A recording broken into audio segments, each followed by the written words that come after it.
Hello, everyone. My name is Lewis Kidd, and this is my curriculum design project. So, for my school setting, I chose to do a 9 through 12, the secondary education in the Minneapolis public school area.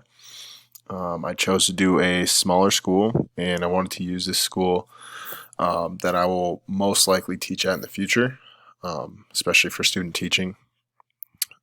So, Minneapolis is a big city in Minnesota, and there are many schools in the district. Um, the school districts are typically on the smaller end of the spectrum when it comes to enrollment, and unfortunately, over the past couple years, the school districts have been losing quite a few kids in enrollment, and it's the fastest decreasing student body in the state. So that's kind of one of the problems that I'll discuss here in a little bit. Um, yeah.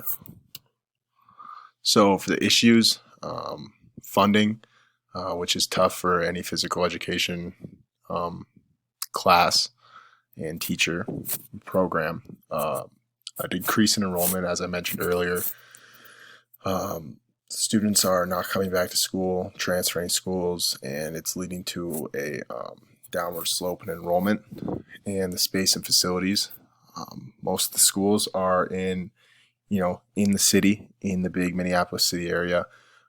So it's tough to have a lot of outdoor areas for activities, and some of the indoor facilities can be subpar and pretty outdated. So there's just some of the issues that Minneapolis schools are facing, and probably some that I will most likely have to have some ideas for in the future.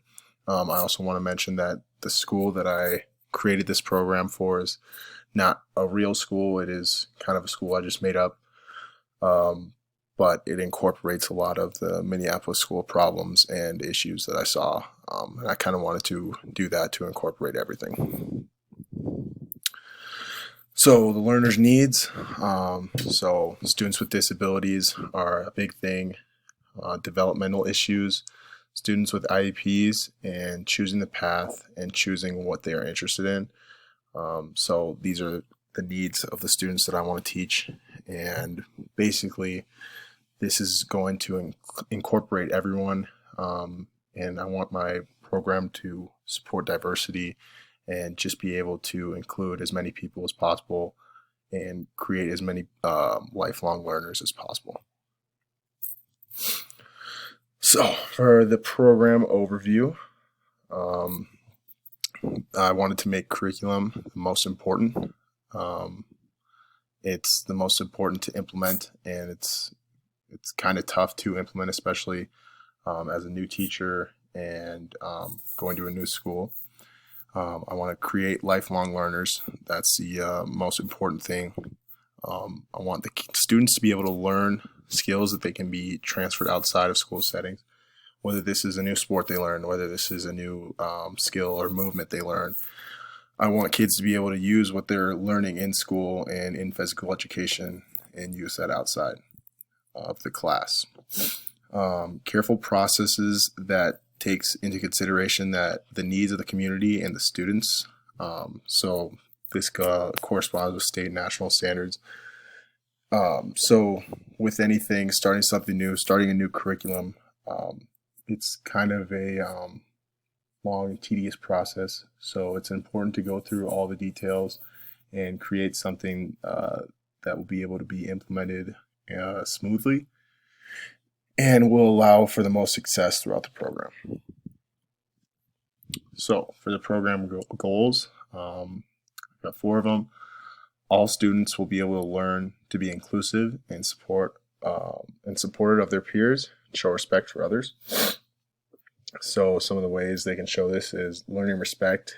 It's an important aspect that kids need to learn so they can be taught to carry it on with them in their everyday lives, work, family, and general society. Inclusion allows for all students not to make each other feel bad, to be open to other people with potentially different backgrounds and knowledge. I think that's a big one, especially when you're talking about, being diverse and being at a school with a bunch of diversity. So for the next one, all students will be able to understand the importance of active lifestyle. this is just important and should be one of the goals for every physical education program, because that's exactly what we're teaching. That's exactly what we want to instill in these kids. So that's another big one. All students will be able to learn and perform skill-based movements in different sport settings and be able to do multiple jobs related to a specific sport.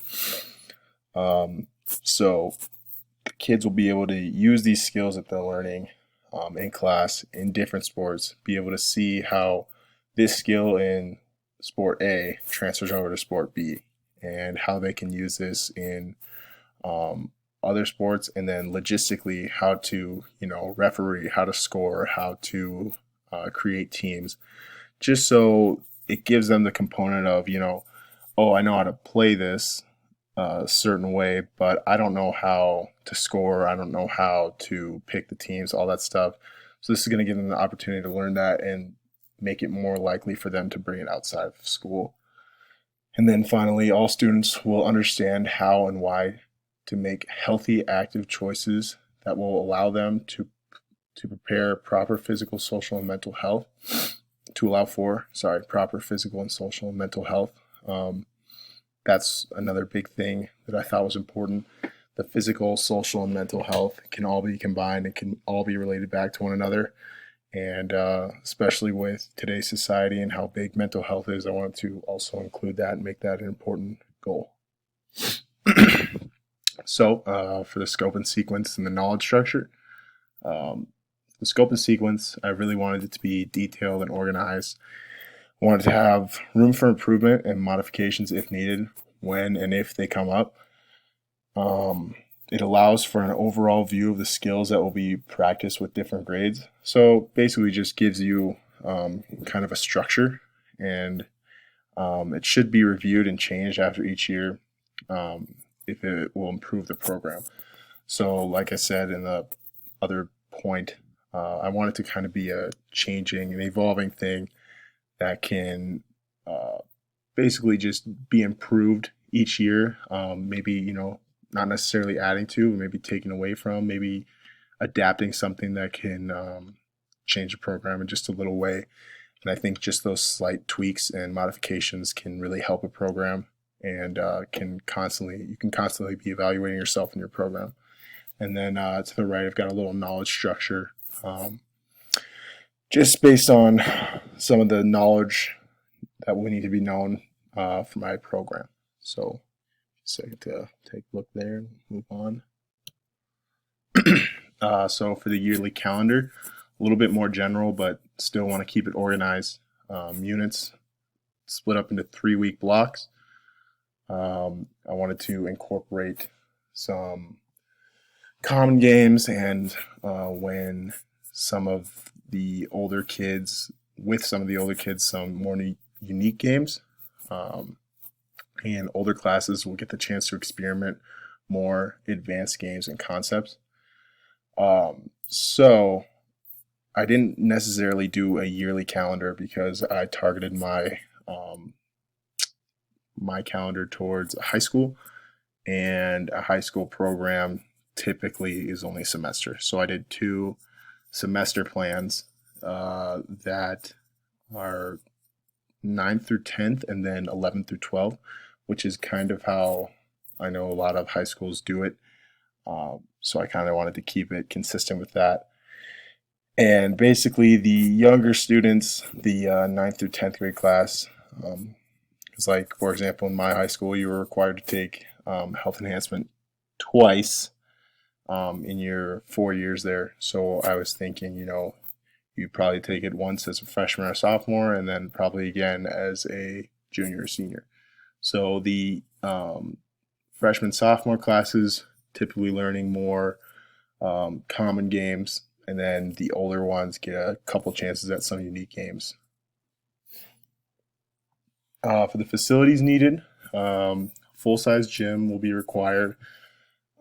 This is necessary for pretty much any physical ed program. Although it's not always common, I think it's important to be able to have that space. An outdoor field or green space. Like I said earlier, it's kind of tough to get this type of space in the cities, But whether that's a park or something outside of the school that will be able to be used will allow for success.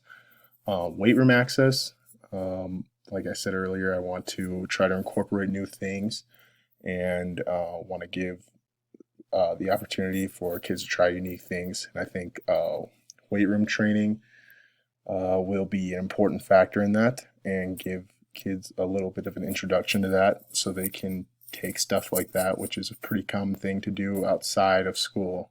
And then access to the track as well. This can be used for pretty much anything, warming up, running, and just different types of games. And then these facilities will allow for the most success and give me, as a teacher, the ability to be flexible with the lessons and areas I can work with my students. For the equipment, you got to get more equipment than you think you might need. The basics for each game being taught are important to have. Speaker for music to help cue the class and just to create a fun environment. And then a traveling whiteboard that can be easily moved to new areas. This just so I can, write rules, write goals for the day, whatever I need to do. And pretty much those will be the most important things. For the equipment, gets expensive, I know, but just because we're physical education doesn't mean that we're required any less equipment than any other class or any other subject. So I think it's important to have the equipment you need. Like I said earlier, can be expensive. Important to search for the best deals. You're not necessarily, the first thing you find is probably not always the best thing to get. For example, when I was doing some research, I found I think it was like 3 jump rope for $10. And then I found a better deal that included, 20 jump ropes for, I can't even remember, but it was way less expensive and it was a way better deal. So just kind of being able to do that and being able to find different options for that. And like I said, equipment is very important in a PE class, and it's a long-term investment that will be worth it. So basically, these pieces of equipment that you're getting now can be used for years and years, and recycled and reused for different activities. And then some resources for these equipment, things like Amazon.com, GymCloset.com, Volleyball USA, and then a copy of the Minnesota State Standards and a copy of the National Standards will be needed. Thank you very much for listening.